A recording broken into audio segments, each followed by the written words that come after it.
Um atrativo que vai além da beleza. Assim é a Floresta Natural das Árvores Fossilizadas. O sítio paleontológico, considerado o maior acervo a céu aberto do mundo, foi descoberto em pleno Cerrado Tocantinense. A equipe do Vitrine visitou o local e nos mostra em detalhes esse rico acervo. Escondido nos rincões do Tocantins, a quase 400 quilômetros da capital, está um lugar incrível. Um local que revela detalhes importantes da história do nosso planeta. Uma floresta de pedra bem preservada que se formou antes mesmo dos dinossauros pisarem na Terra há cerca de 270 milhões de anos, num período primitivo conhecido como Permiano. É o último período da Era Paleozoica, né? E nesse período compreende uma fase glacial e interglacial. E é nessa fase interglacial do período Permiano onde há a proliferação dessa vegetação, né? Outro ponto importante também é que representa a aproximação de várias terras emersas, dando origem então ao supercontinente conhecido como Pangeia. Então, localmente, hoje o que nós conhecemos como território do estado do Tocantins estava próximo, então, do norte da África e de regiões conhecidas hoje como América do Norte e Europa.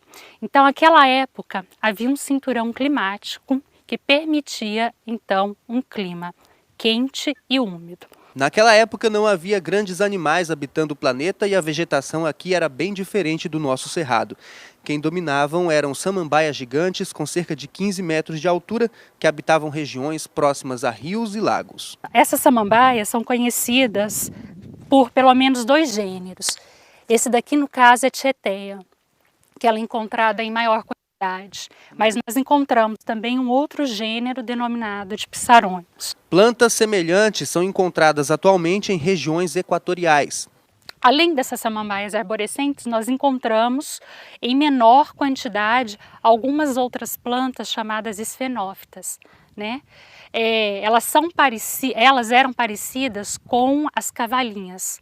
Outras plantas de menor porte existentes atualmente, né, e são conhecidas popularmente como cavalinhas. Mas afinal, o que teria acontecido para que uma vegetação tão exuberante, que dominou esta região do planeta durante tanto tempo, pudesse virar pedra?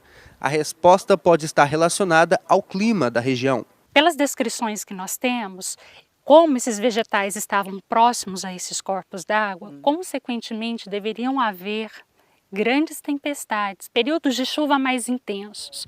E nesses períodos de chuva mais intensos, promovia então a queda desse material próximo aos corpos d'água.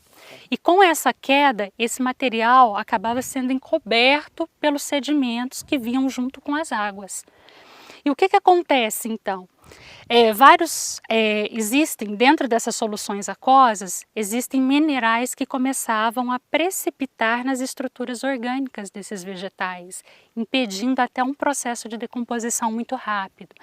E ao precipitar nas estruturas desses vegetais, ele promoveu essa preservação tridimensional. O vegetal mineralizou e se tornou rocha. O processo de fossilização teria acontecido tão rapidamente que não foi possível a decomposição da matéria orgânica. É isto que faz desta floresta de árvores petrificadas um patrimônio tão raro.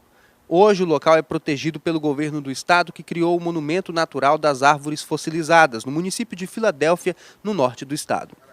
Aqui se caminha sobre a história, literalmente. É impossível passear aqui pelo monumento sem pisar, chutar fragmentos históricos, artefatos históricos naturais. Desde pequenos fragmentos até esse exemplar aqui, ó, de um caule de samambaia muito bem preservado. Essa região aqui é a parte da raiz desse vegetal e o restante a parte do caule.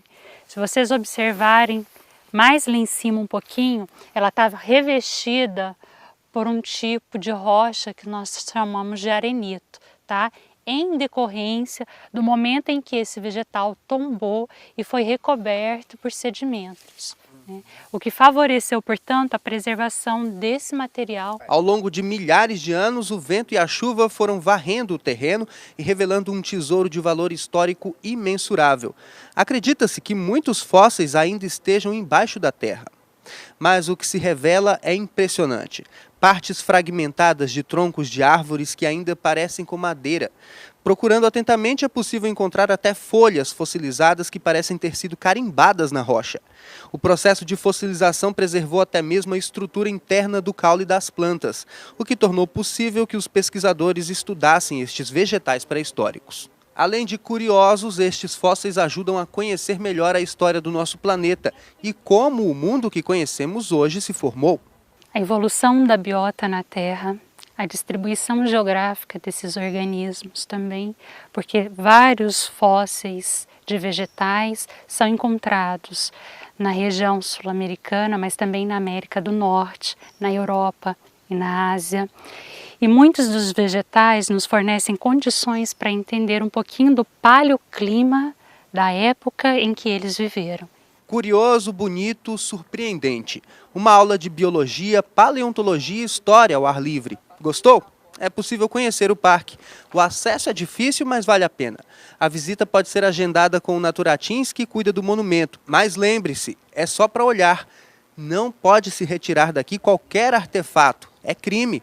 Só se pode levar belas fotos e muitas histórias.